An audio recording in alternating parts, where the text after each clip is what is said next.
यार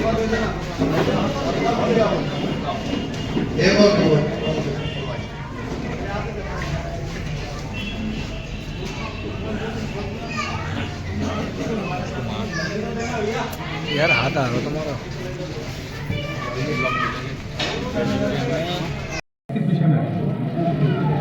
मैं आपके चैनल के माध्यम से बताना चाहूँगा कि आज मकर संक्रांति के शुभ अवसर पर दृष्टि वेलफेयर एसोसिएशन के द्वारा गत वर्षों की भांति ये कार्यक्रम चले आ रहा है। मकर संक्रांति के जो पुण्य करते हैं कई गुना बढ़ जाता है। तो ये सबके सहयोग से, जो इस संस्था के जो सहयोगी हैं, सबके सहयोग से जगह जगह पर इस तरीक़ा से सदैव कार्यक्रम चलते रहते हैं। और ये पुण्य जो 14 ये क्या नाम है मकर संक्रांति, तो मकर संक्रांति पर आपने देखा होगा कि लोग गंगा जी नहाने जाते हैं, कहीं आश्रम में महात्माओं को दान करने जाते हैं, कहीं गरीबों को खाना खिलाते हैं, कहीं कंबल बांटते हैं। तो इसी तरीक़ा से ये संस्था का कार्य है। संस्था सब लोगों को मिलकर के ये सामूहिक कार्य है। तो जो ऐसी सर्दी, कड़ाके की सर्दी में जो असहाय लोग हैं, जिन पे कोई व्यवस्थाएं नहीं हैं, तो समय समय पर जाकर के ऐसी संस्थाएं कार्य कर रही हैं। तो इसी तरीक़ा से जो दृष्टि वेलफेयर एसोसिएशन जो संस्था है, गरीबों के लिए सदैव कार्य कर रही है।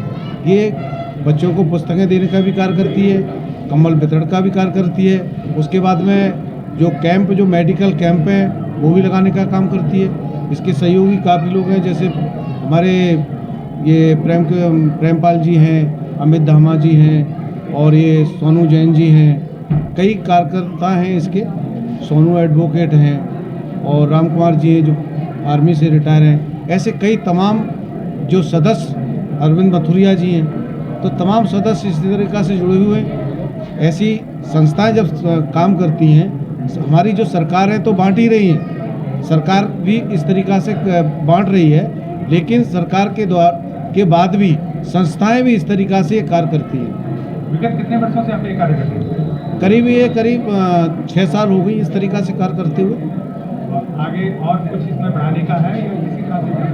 हाँ, इसी संस्था के द्वारा अभी आगे चल कर के हमारे को, जैसे हमारे बड़े भाई आदरणीय एसके जैन जी ने कहा, ऐसे हमें दानी लोग मिलेंगे जो आगे निकल कर के आएंगे, संस्था में सहयोग करेंगे। तो निश्चित रूप से हम लोग इससे भी बड़े बड़े कार्यक्रम जगह जगह करने का काम करेंगे। जो बच्चे, जिस तरीक़ा से कहा कि जिन बच्चों पर पुस्तक वगैरह नहीं है, पढ़ने के लिए नहीं है, फीस नहीं है, तो वो संस्था से संपर्क करें, सचिव से, या कोई हमारा जो मेंबर हैं या सदस्य हैं या उपाध्यक्ष हैं या जो भी हैं, जो संस्था से जुड़े हैं। इसको देख के आप किस तरह से महसूस कर रहे हैं? देखिए, आज मकर संक्रांति का शुभ दिन है और इस दृष्टि वेलफेयर सोसाइटी द्वारा हर वर्ष ये कार्यक्रम किया जाता है। बहुत अच्छा, इतना बहुत सुंदर कार्यक्रम है, क्योंकि समाज के दबे कुचले लोगों को, जो असहाय लोग हैं, उन्हें किसी चीज़ की ज़रूरत है, उन चीज़ों को पूरा करती है दृष्टि वेलफेयर सोसाइटी। बच्चों की चाहे शिक्षा से संबंधित मामला हो, या सर्दियों में कंबल वितरण का मामला हो, या जब भी शिक्षा से संबंधित भी मामला हो, ये दृष्टि वेलफेयर सोसाइटी उनकी मदद करती है। और हम लोग बड़े खुश हैं कि इस क्षेत्र में दृष्टि वेलफेयर सोसाइटी काम कर रही है। हम लोगों को जब खुशी होती है, जब कोई बच्चा कहता है कि हमने वहाँ से हमें किताब मिली, तो जो माँ बाप किताब देने में असमर्थ हैं, उनको ये संस्था किताब देती है, कॉपी देती है। तथा कुछ लोग इनकी संस्था में वो लोग भी हैं जो उनकी फीस भरने का काम करते हैं। तो बहुत अच्छा काम है, और ऐसी संस्थाएं काम करती रहें जिससे देश तरक्की करे, तथा जो असहाय लोग हैं, जो बेचारे मजदूर वर्ग के लोग हैं, उनको, जो बच्चे उनकी शिक्षा नहीं ग्रहण कर पाते हैं, ऐसी संस्थाओं से उन्हें शिक्षा ग्रहण करने की प्रेरणा मिलती है। यही बहुत अच्छा कार्य है। में राम मंदिर को लेकर लोगों में बहुत अधिक उत्साह है, इस बारे में आपका क्या कहना है? भगवान श्री राम, जिनकी 500 से ज़्यादा वर्ष हो गई, उसकी इंतज़ार करते करते कितने लोग, लाखों लोगों ने कुर्बानियाँ दे दी देश के लिए, लड़ते लड़ते उस मंदिर के लिए। वो आज सपने साकार हो रहे हैं। लोगों की पीढ़ियाँ चली गई, कितनी पीढ़ियाँ गई होंगी आप समझ रहे हैं 500 वर्ष में। तो हमारी पीढ़ियाँ पूर्वज चले गए उसे लड़ते लड़ते। आज हम सब लोगों को ये सौभाग्य प्राप्त हो रहा है कि भगवान श्री प्रभु राम उस अपने स्थान पर पहुँच रहे हैं। पूरे दुनिया के अंदर, देश में नहीं, पूरी दुनिया के अंदर ये खुशी का माहौल है। और क्यों नहीं हो, आप ये बताइए, जिसके आदर्श जिनके ऊपर, जिनके मर्यादा पुरुषोत्तम राम प्रभु श्री राम जो है, जिनके ऊपर पूरा जीवन चलता है, उनसे हम लोगों को सीख मिलती है कि उनका जीवन कैसा रहा। उन्होंने 1 मिनट के अंदर उनके पिताजी ने जब ये आदेश किया कि आप प्रभु श्री राम, वो राम जी आप वनवास चले जाइए, और वहाँ क्या होना था कि उनका राज्याभिषेक होना था। आज के समय में आप देख रहे हैं कि अपने बाप को मार देते हैं गद्दी के पीछे। अन्य धर्मावलंबियों का इतिहास पढ़िए आप, क्या उसमें क्या है कि उसने अपने बाप को मारा, वो गद्दी बैठ गया, फिर उसने अपने बाप को मारा, वो गद्दी बैठ गया।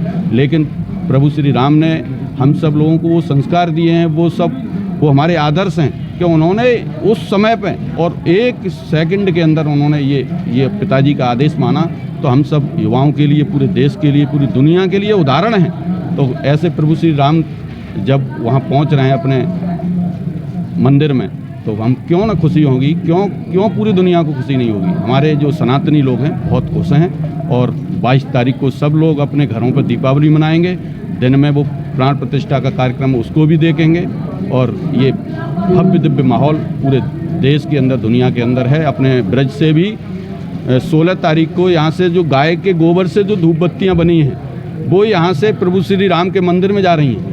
तो 16 तारीख को आगरा से भी निकलेगी 10-11 बजे उसकी यात्रा जो निकलेगी, वो पूरे निकलते हुए और अयोध्या पहुँचेगी। तो हमारे ब्रज का एक ये भी सौभाग्य है कि गौ माता का जो गोबर, जिसको गोबर कहते हैं, वो गौ माता का गोबर प्रभु श्री राम के मंदिर में जो राज्याभिषेक होगा वहाँ पर उसका प्रयोग होगा। तो हम सब लोगों के लिए बहुत सौभाग्य की बात है।